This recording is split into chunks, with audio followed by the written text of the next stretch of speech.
Netanyahu says that the Israeli strikes have killed a top Iranian nuclear scientist and saying that the scientist was involved in developing nuclear weapons and also targeted additional scientists, where they had launched these wide-scale round of airstrikes across Iran, releasing footage showing what it said were strikes also targeting Iranian drone stockpiles, where Netanyahu has now denounced Iran's new supreme leader as a puppet of the Revolutionary Guards who cannot appear in public, and has told Iranians that the new path of freedom, however, was approaching.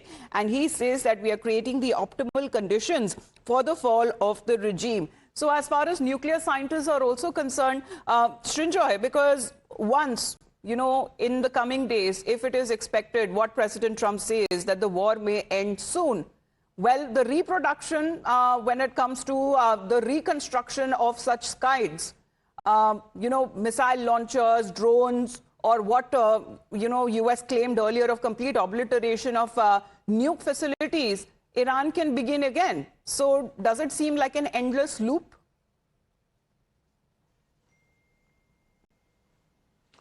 First of all, the Israelis have struck at Iranian nuclear scientists in the past. Not once, not twice, but many times. Now, one more nuclear scientist, according to Prime Minister Netanyahu, is dead. That's entirely possible because the Israelis on the ground have human, which they have proved is unsurpassed, is almost impossible to have, and yet they have.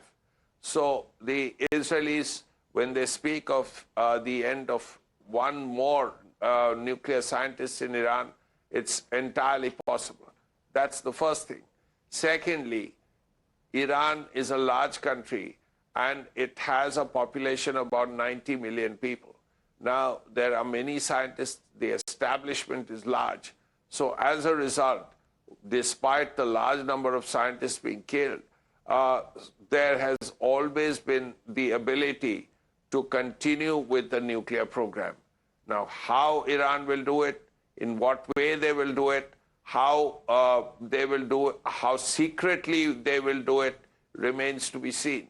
But at this point, it is clear they still have enriched uranium somewhere, maybe in a place they can't reach because of the bombing or whatever, but they have enriched uranium, they have the scientific know-how. So we don't know how this will pan out.